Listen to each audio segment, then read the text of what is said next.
जिले की सबसे बड़ी अधिकारी डीए माफिया एक सुबह साधारण कपड़े पहनकर बिना किसी सरकारी चमक दमक के सब्जी खरीदने बाजार पहुंच गई। उनके चेहरे पर सादगी थी और चलने में आत्मविश्वास। लेकिन किसी ने भी यह सोच भी नहीं रखा था कि यह महिला इसी जिले की डीएम है। संजना सीधे एक ठेले के पास रुक गई। वहां एक लगभग 30 साल की सब्जी बेचने वाली महिला सब्जियां बेच रही थी। संजना मुस्कुराते हुए उससे सब्जियों के दाम पूछ रही थी। तभी अचानक एक छोटा लड़का दौड़ता हुआ आया और उस महिला को गले लगाते हुए बोला, माँ, मुझे स्कूल छोड़ दो, देर हो रही है वरना टीचर डांटेंगे। बोला, बेटा थोड़ा इंतजार कर, मैं इन्हें सब्जी दे देता हूँ, फिर तुझे छोड़कर आता हूँ। लड़का जिद करके बोला, नहीं माँ, अभी चलते हैं, प्लीज बहुत देर हो गई है। यह देखकर डीएम संजना का दिल पिघल गया। उन्होंने हंसते हुए कहा, आप बच्चे को स्कूल छोड़ आइए, मैं आपका दुकान संभालता हूँ। सब्जी वाली थोड़ा हिचकिचाया लेकिन संजना की भरोसे वाली बातों से हिम्मत हुई। उसने कहा, ठीक है बहन, मैं जल्दी वापस आ जाती हूँ। फिर वह अपने बेटे को लेकर स्कूल की तरफ चल पड़ी। इस बीच संजना ठेले पर खड़ी आसपास का माहौल देख रही थी। तभी एक मोटरसाइकिल ठेले के पास आकर रुक गई। उसमें इंस्पेक्टर मानिक बैठे थे। उन्होंने थोड़ा चिढ़ाते हुए कहा, तुम कब से यहाँ सब्जी बेचने लगे? यहाँ तो एक औरत रहती थी, वह कहाँ गई? संजना कुछ कहने ही वाली थी कि वही सब्जी वाली वापस आ गई। इंस्पेक्टर को देखकर उसका चेहरा डर से भर गया।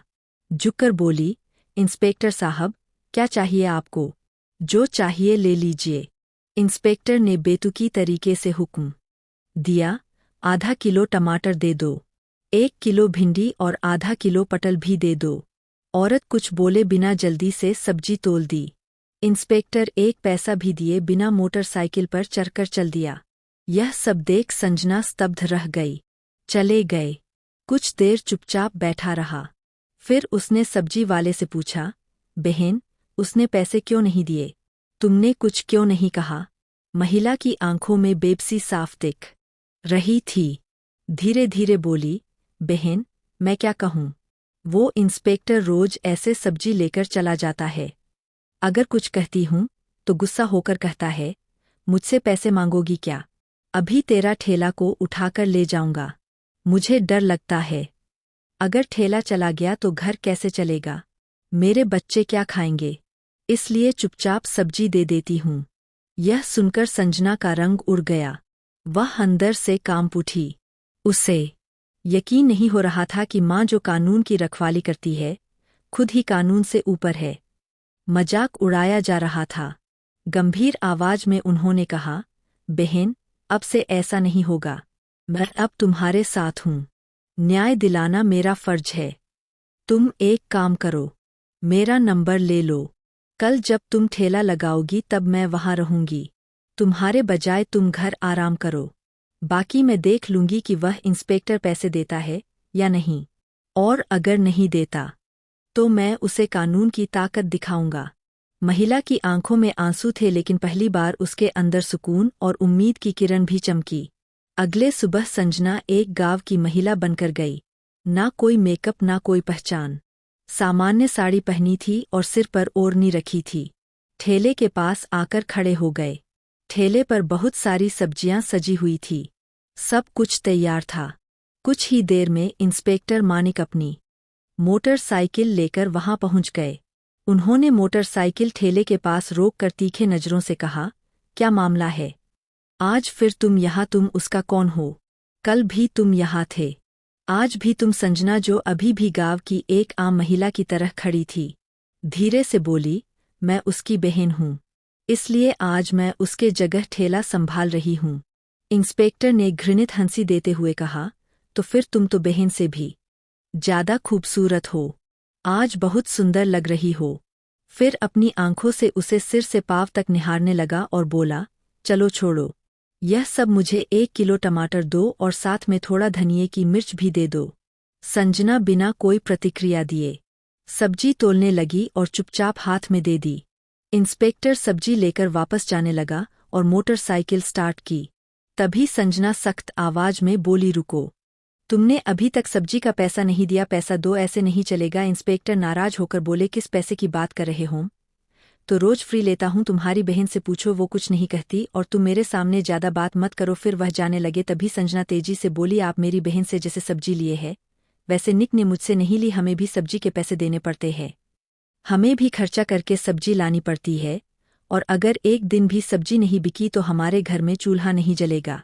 आपके जैसे लोग मुफ्त में सब्जी लेकर हमारे पेट पर लात मारते हैं। यह सुनते ही इंस्पेक्टर का चेहरा गर्व से लाल हो गया। वह गुस्से में आकर संजना के गाल पर जोरदार थप्पड़ मारा। संजना लड़खड़ा गई लेकिन खुद को संभाल लिया। आंखों में आग थी पर आत्मसम्मान और चुप रहने को तैयार नहीं थी। कांपती आवाज में संजना बोली, आपने एक महिला पर हाथ उठाकर बहुत बड़ी गलती की है, तुम्हें इसके नतीजे भुगतने पड़ेंगे। इंस्पेक्टर और गुस्से में चिल्लाया, तू मुझे सिखाएगा? तेरा इतना हिम्मत है, अभी दिखाता हूँ। फिर उसने संजना के बाल पकड़कर खींचो। संजना दर्द से कराह उठी लेकिन बाल छुड़ाकर बोली, यह सब बहुत गलत हो रहा, मैं तेरे खिलाफ रिपोर्ट करूंगी, तुझे सब्जियों के पैसे देने ही होंगे। लेकिन इंस्पेक्टर अपनी पद की ताकत में मदहोश था। बोला, रिपोर्ट कर, अगर तेरे में इतना हिम्मत है तो तू एक सब्जी विक्रेता है और मैं इस थाने का इंस्पेक्टर, मैं तुझे यहीं से खरीद सकता हूँ। ज्यादा बोला तो उल्टा तुझे जेल में डाल दूंगा। यह कहकर वह मोटरसाइकिल पर चढ़ गया और स्टार्ट करके चला गया। संजना पहले तो कांप रही थी, फिर भी उसने खुद को संभाला। उसने पूछा कि यह इंस्पेक्टर कितना नीचे जा सकता है। कुछ देर ठेले के पास बैठने के बाद उसने सब्जी वाले को फोन किया और कहा, अब तुम ठेले पर आओ। सब्जी वाली आते ही संजना चुपचाप वहां से निकल गई।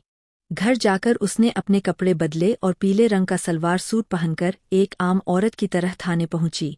थाने पहुंचकर देखा कि इंस्पेक्टर मानिक वहां नहीं था, एक हवलदार डेस्क पर बैठा था। संजना ने सीधे उससे पूछा, मुझे रिपोर्ट करनी है इंस्पेक्टर मानिक से, और सो साहब से भी मिलना होगा? हामिल्दा ने जवाब दिया, इंस्पेक्टर साहब कुछ काम से घर गए हैं और सो साहब फील्ड विजिट पर बाहर गए हैं। आप चाहे तो थोड़ी देर बैठिए। आगे की कहानी जानने के लिए वीडियो को लाइक और चैनल को सब्सक्राइब जरूर करें। धन्यवाद।